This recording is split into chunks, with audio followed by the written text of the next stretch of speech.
Hello friends, આજે આપણે start કરીએ લેક્ચર નંબર 5. 1 થી 4 લેક્ચરમાં આપણે સંપૂર્ણ જે ચેપ્ટર નંબર 9 ની જે થિયરી હતી, થિયરિકલ કોન્સેપ્ટ જે હતો એ આપણે સંપૂર્ણ જોઈ ગયા.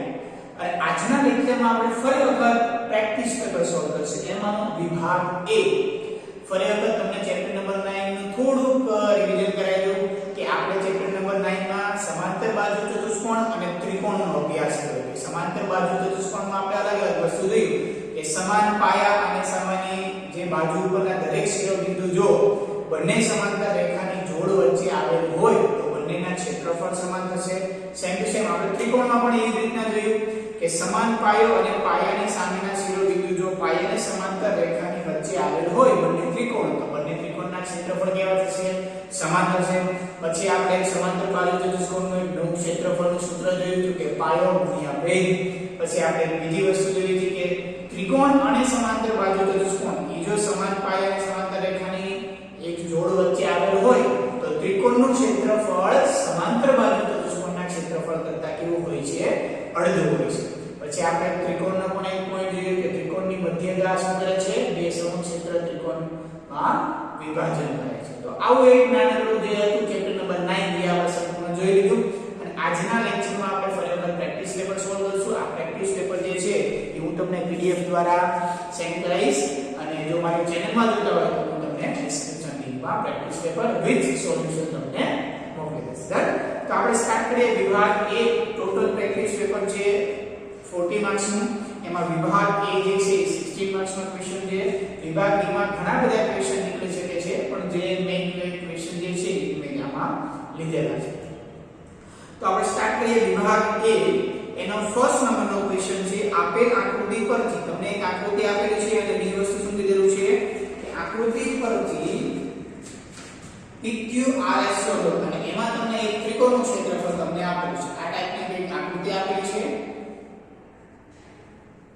અને આવો એક તમને આપેલો છે ત્રિકોણ આપેલો છે. એનું નામ આપેલું છે PQRS and T. હવે એમાં તમને ખાલી ત્રિકોણનું ક્ષેત્રફળ કેટલું આપેલું છે? 18 સેમી સ્ક્વેર. આ કેવું છે? 18 સેમી સ્ક્વેર. તો તમારે શું મેળવવાનું છે? આખા ચતુષ્કોણનું ક્ષેત્રફળ. તો તમને આ વસ્તુનો ખ્યાલ હોવો જોઈએ કે એરિયા ઓફ ત્રિકોણ PQT બરાબર શું થશે? કોના બરાબર થશે? તો કે PQRS ના અડધા. આ વસ્તુ તમને ખ્યાલ હોવી જોઈએ કે ત્રિકોણનું ક્ષેત્રફળ એ સમાંતર બાજુ ચતુષ્કોણના ક્ષેત્રફળ કરતા કેવું હોય છે? અડધું હોય છે. ત્રિકોણનું ક્ષેત્રફળ તમને અહીં કેટલું આપેલું છે? 18 આપેલું છે. બરાબર શું થશે? 1/2 એરિયા ઓફ ક્વોડ્રિલેટરલ વ્યુ આપેલો છે PQRS. જો આ મારા PQRS મારે મેળવવો હોય તો હું જો PQRS ને કરતા બનાવું તો 18 એટલે 2 ક્યાં છે? ભાગાકારમાંથી ક્યાં જશે? ગુણાકાર. કે 18 ગુણ્યા 2 કેટલા થઈ ગયા?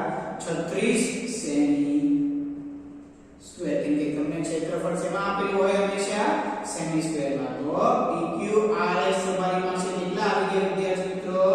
36 સેમી સ્ક્વેર. તો તમારો થશે ઓપ્શન ને આ ઓપ્શન આપેલો નથી, ઓન્લી ફોર તમને ક્વેશ્ચન કીધેલું છે. બસ આ ટાઈપના નાના મોટા ક્વેશ્ચન જે છે એ આપણે લીધેલા છે. આપણે ક્વેશ્ચન નંબર 2 માં આપણે જોઈએ. ક્વેશ્ચન નંબર 2 અને 3 જે છે એ વિદ્યાર્થી મિત્રો એકદમ ઈઝી છે. જો 9.1 એક્સરસાઇઝ તમે સોલ્વ કર્યો હોય તો ક્વેશ્ચન નંબર 2 અને ક્વેશ્ચન નંબર 3 જે છે એ એકદમ ઈઝી છે, જે તમારે જાતે કરવાના છે. આપણે આગળ વધીએ ક્વેશ્ચન નંબર 4 માં. ક્વેશ્ચન નંબર 4 તમને શું કહે છે? એક ચોરસ આપેલો છે ABCD અને ચોરસ ABCD બરાબર 100 સેમી સ્ક્વેર. સેમી સ્ક્વેર છે ABCD બરાબર 100 સેમી સ્ક્વેર છે. એટલે કે તમને ચોરસનું ક્ષેત્રફળ આપી દીધેલું છે. ચોરસનું ક્ષેત્રફળ એટલે કે શું થાય? બાજુનો સ્ક્વેર. જો તમને ક્વેશ્ચન નંબર 4 જે છે એમાં તમને શું કીધેલું છે? તો કે ચોરસનું ક્ષેત્રફળ આપેલું છે. આ તમને ચોરસ આપેલો છે ABCD અને આનું ક્ષેત્રફળ તમને કીધેલું છે 100 સેમી સ્ક્વેર. તો તમને હવે મેળવવાનું કીધું છે કે BC કેટલા થશે. હવે હું BC મેળવું, AB મેળવું, CD મેળવું અથવા AD મેળવું, કઈ ફરક પડશે નહીં, કારણ કે ચારે ચાર બાજુ તો વિદ્યાર્થી મિત્રો ચોરસની કેવી હશે? સરખી હશે. એટલા માટે હું ગમે તે મેળવી દઉં. તો જો ચોરસ ABCD નું ક્ષેત્રફળ એટલે કે એરિયા ઓફ ABCD ચોરસ છે એટલે શું થશે?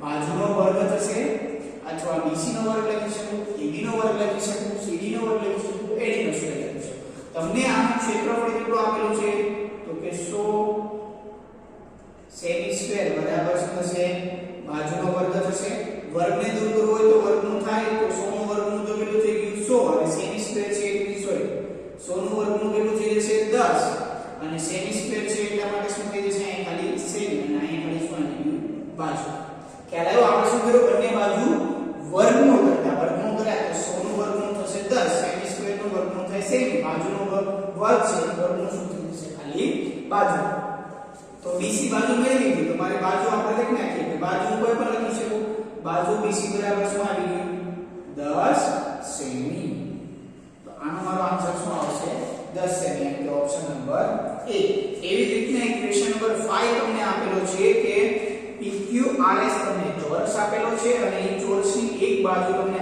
RS આપેલ છે કઈ 8 હવે ચોરસની પરિમિતિ તમને કીધેલું છે તો PQRS ની પરિમિતિ કેટલી પરિમિતિ મીન્સ કે શું થશે ચારે ચાર બાજુનો વિદ્યાર્થી મિત્રો સરવાળો તો ક્વેશ્ચન નંબર 5 માં આપણે આગળ વધીએ ક્વેશ્ચન નંબર 5 તમને આપેલું છે PQRS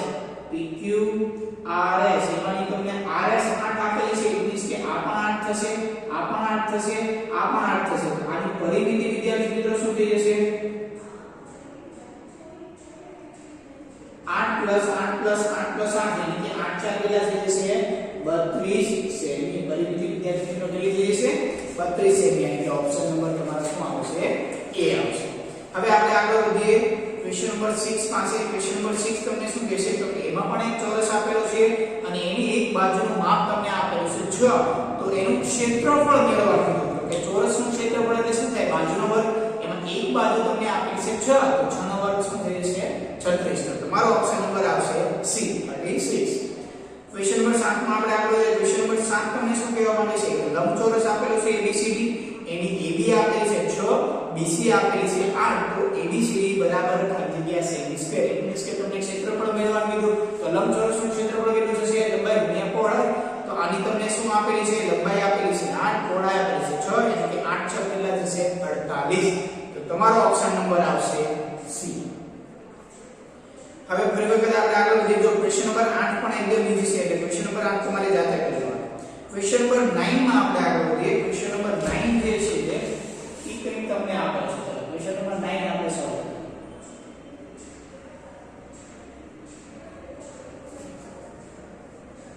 ચલો ક્વેશ્ચન નંબર 9 તમને કીધેલો છે લંબચોરસ આપેલું છે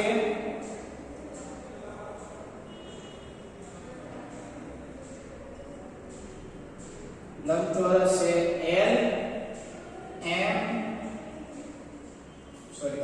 LM PQ અને લંબચોરસનું ક્ષેત્રફળ તમને આપેલું છે 80 સેમી સ્ક્વેર શું આપેલું છે 80 સેમી સ્ક્વેર અને LM તમને આપેલા છે કેટલા 10 તો તમને કીધેલું છે કે PM કેટલા થશે આ કેટલા થશે તો તમને ખ્યાલ છે ક્ષેત્રફળ આપેલું છે તો તમે લખી શકો કે ભાઈ લંબચોરસનું ક્ષેત્રફળ આ તમને શું આપેલું છે લંબચોરસ આપેલું છે તો લખી નાખીએ આપણે લંબચોરસનું ક્ષેત્રફળ લંબચોરસનું ક્ષેત્રફળ બરાબર શું થશે એની લંબાઈ અને એની પહોળાઈનો ગુણાકાર ચલો લંબચોરસનું ક્ષેત્રફળ કેટલું છે તો કે 80 સેમી સ્ક્વેર લંબાઈ એની કેટલી આપેલી છે તો કે MP આ MP તમને શું આપેલી છે લંબાઈ અને પહોળાઈ કેટલી આપેલી છે LM તો આ તમારી પાસે થઈ ગયું 80 સેમી સ્ક્વેર ક્ષેત્રફળ હંમેશા સ્ક્વેર માં હશે MP તમારે મેળવવાનું છે અને LM કેટલા આપેલા છે 10 તો આ 10 ને છેદમાં જવા દો અથવા જો બીટો બીટો અહીંથી ગયું તો ડાયરેક્ટ મારી પાસે MM કેટલા છે MP કેટલા મળી ગયા અને આ સેમીમાં હતો આ 10 ચલો આપણે ફરી વખત વ્યવસ્થિત લખી નાખીએ આ 10 અને સેમીમાં આપેલો છે આ આપણે ઉડાડતા નથી બરાબર કેમ કે તમારે એકમ ખાસ જોવાનું છે કે એકમ કયો આવે છે સેન્ટીમીટર સ્ક્વેર હશે તો ક્ષેત્રફળ થઈ ગયું કે અમારી માની જે લંબાઈ છે હંમેશા કેવી હોય સેન્ટીમીટર મીટરમાં હોય સ્ક્વેરમાં એકમ ક્યારે આવશે નહીં જો આનું MP ને હું કરતા બનાવીશ તો 80 સેમી સ્ક્વેર ના છેદમાં કેટલા થઈ જશે 10 સેમી તો જો 10 ને મીટર ગયું એમ કે સેમી અને સેમી સ્ક્વેર ગયો તો તમારી પાસે MP બરાબર શું થઈ જશે 8 સેમી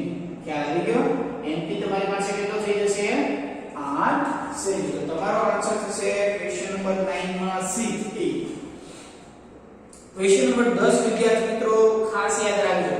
તમે આ વસ્તુ ભણી ગયા છો પણ તમને દેખાશે નહીં. તો એમાં તમને શું કીધેલું છે કે બે સમાંતર બાજુ ચતુષ્કોણ એક જ પાયા અને બે સમાંતર રેખાની જોડની વચ્ચે આવેલો હોય તો તેમના ક્ષેત્રફળનો ગુણોત્તર. હવે તમને ખ્યાલ છે કે સમાન પાયો અને સમાંતર રેખાની જોડ વચ્ચે આવેલા બે સમાંતર બાજુ ચતુષ્કોણના ક્ષેત્રફળ હંમેશા કેવા હોય?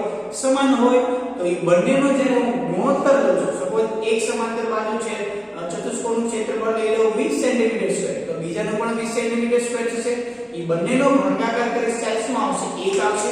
જો આ જે છે ક્વેશ્ચન નંબર 10 એમાં સપોઝ આપણે ધારી લઈએ કે ભાઈ એકનું છે કેટલું 20 સેન્ટીમીટર સ્ક્વેર અને બીજાનું પણ કેટલું છે 20 સેન્ટીમીટર સ્ક્વેર. આ બંનેનો ભાગાકાર કરીશ તો આનો આન્સર તો શું આવશે? 1. તો આનો ગુણોત્તર કીધો તો કાઈ છેદવાનો હોય તો શું 1 લખી શકું? ઇટ મીન્સ કે આનો ગુણોત્તર શું આવશે? 1:1. તો મારો આન્સર શું આવશે? Option number C 1:1. તો આ વિદ્યાર્થીઓ આવા ક્વેશ્ચન તમે જો થિયરીમાં એમ કે થિયરી વ્યવસ્થિત ભણ્યા હોય, અભ્યાસ કરેલો હોય તો તમને આવા ક્વેશ્ચન ઈઝીલી આવડે. આપણે આગળ વધીએ. ક્વેશ્ચન નંબર 11 માં શું કહે છે? એક જ પાયા પર આવેલા અને બે સમાંતર રેખાની જોડ વચ્ચે આવેલા બે સમાંતર બાજુ ચતુષ્કોણનું ક્ષેત્રફળ ખાલી જગ્યા હોય છે. તો તમને ખ્યાલ હશે શું હોય છે? સમાન હોય છે. હવે આપણે વાત કરીએ ક્વેશ્ચન નંબર 13 ની. એમાં શું કીધું છે? સમાંતર બાજુ ચતુષ્કોણ ABCD માં AM વેધ અનુરૂપ BC આપેલો છે. તમને ક્વેશ્ચન નંબર 13 માં શું આપેલું છે? તો કે એક સમાંતર બાજુ ચતુષ્કોણ આપેલ છે. આ થઈ ગયો આપણી પાસે સમાંતર બાજુ ચતુષ્કોણ. નામ આપેલું છે A B C અને D.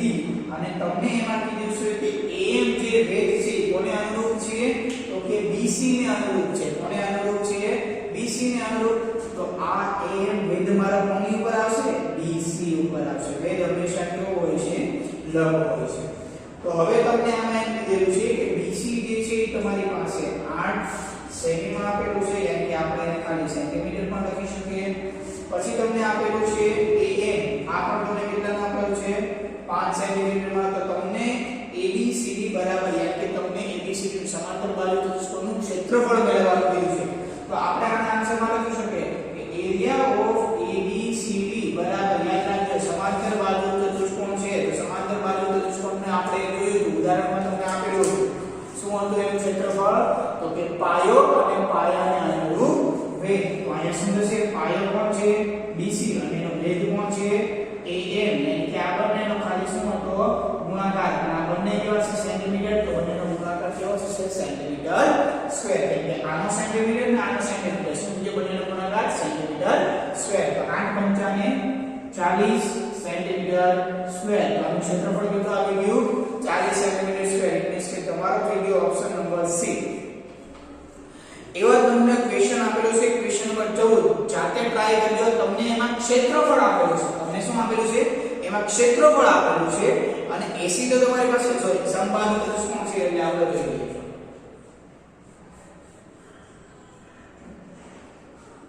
ક્વેશ્ચન નંબર 14 માં આપણે આગળ વધીએ. ક્વેશ્ચન નંબર 14 માં તમને સમબાજુ ચતુષ્કોણ આપેલું છે અને સમબાજુ ચતુષ્કોણનું ક્ષેત્રફળ વિદ્યાર્થી મિત્રો શું થાય? બંને વિકર્ણનો ગુણાકાર. શું થશે? બંને વિકર્ણનો ગુણાકાર ના અડધા જેટલું થશે. તો અહીં લખી દઉં સમબાજુ ચતુષ્કોણનું ક્ષેત્રફળ સમબાજુ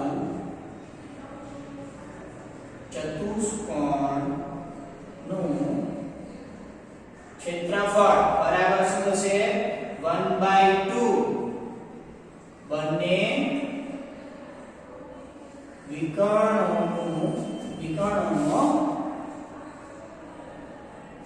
ગુણાકાર. ખ્યાલ આવી ગયો? તો આ મને સમબાજુ ચતુષ્કોણ આપેલું છે કોણ? ABCD. તો એરિયા ઓફ ABCD બરાબર, ચલો આનો વિકર્ણ કોણ થશે? એક તો AC. આનો વિકર્ણ બીજો કોણ થશે? તો કે AC ગુણ્યા શું થઈ ગયો? BD. બંને વિકર્ણનો ગુણાકારના અડધા બરાબર હોય છે. તો હવે તમને અહીંયા AC આપેલું છે 8 અને એનું ક્ષેત્રફળ તમને આપેલું છે. આ AC કેટલું આપેલું છે? 8. 1/2 AC તમારી પાસે છે 8 સેન્ટીમીટર BC તમારી પાસે નથી, પરંતુ ક્ષેત્રફળ તમને આપેલું છે કેટલું 80 centimetre square. I think centimetre માં છે, ઓકે સેમી ઇંગ્લિશ કે સમજી સેન્ટીમીટર. ચલો હવે જો મારે શું જોઈએ છે, આ BC ને જોઈએ છે. તો સૌપ્રથમ જો આ ઉડિયા 4 સેમી થઈ ગયા, 8 ના આપણે 2 વડે ભાગી નાખ્યા એટલે 4 થાય 8. હવે જો હું ખાલી મારે BC ને હું કરતા બનાવું, કોને હું કરતા બનાવું, BC ને કરતા બનાવું, તો આ 4 સેન્ટીમીટર ગુણાકારમાંથી ક્યાં જશે, ભાગાકારમાં. આ બાજુ કોણ હતા, તો કે 80 સેન્ટીમીટર સ્ક્વેર હતા, અને એના ભાગાકારમાં કોણ ગયું, 4 સેન્ટીમીટર. જો 4 સેન્ટીમીટર ને સેન્ટીમીટર સ્ક્વેર, તો ઉપર 2 ઘાત છે, નીચે 1 ઘાત છે, તો 1 ઘાત ઉપર વધી, અને આ તમે લખી શકો 20 4 80. તો અહીં કેટલો આન્સર આવશે 20. તો તમારી પાસે BC કેટલો થઈ ગયો, 20 સેન્ટીમીટર. યાદ રાખજો વિદ્યાર્થી મિત્રો, આવા બધાના ક્વેશ્ચન તમને આવી શકે છે. તમારો ઓપ્શન નંબર છે B. હવે આપણે આગળ વધીએ ક્વેશ્ચન નંબર 15 માં. 15 નો ક્વેશ્ચન પણ એકદમ ઈઝી છે, તમે જાતે સોલ્વ કરી શકો છો. ક્વેશ્ચન નંબર 16 પણ કેવો આપેલો છે, તો કે સમબાજુ ચતુષ્કોણ છે. તો સમબાજુ ચતુષ્કોણનું ક્ષેત્રફળ આપેલું છે, સેન્ટર છે માની જેમ ક્ષેત્રફળ આપેલું છે, એક વિકર્ણ આપેલો છે, તમારે બીજો વિકર્ણ મેળવવાનો છે. ઓકે વિદ્યાર્થી મિત્રો, તો વિભાગ A જે છે એ તો એકદમ ઈઝી, તો 1 માર્ક્સના ક્વેશ્ચન જે હતા એ આપણે ઓલરેડી સોલ્વ કરી દીધા. ફરી વખત આપણે મળીશું નવા લેક્ચરમાં વિભાગ B. ઓકે, તો આ એક વખત નોટ ડાઉન કરવાનું છે. ત્યારે ચેપ્ટર નંબર 9 તમારું સંપૂર્ણ કમ્પ્લીટ થઈ જાય, ત્યારે પ્રેક્ટિસ પેપર સોલ્યુશન કરે કમ્પ્લીટ એકો એક ક્વેશ્ચનના આન્સર લખવાના છે. જ્યાં જ્યાં કેલ્ક્યુલેશન આવે છે ત્યાં ત્યાં તમારે કેલ્ક્યુલેશન કરવાની છે, અને જ્યાં ખાલી શોર્ટ ક્વેશ્ચન આવે છે ત્યાં તમારે ખાલી ક્વેશ્ચન અને answer, question answer same to same. અહીંયા તમારે ક્વેશ્ચન લખવાનું છે, આ એનું સોલ્યુશન, ક્વેશ્ચન લખવાનું છે, આ એનું સોલ્યુશન. ખ્યાલ આવી ગયો વિદ્યાર્થી?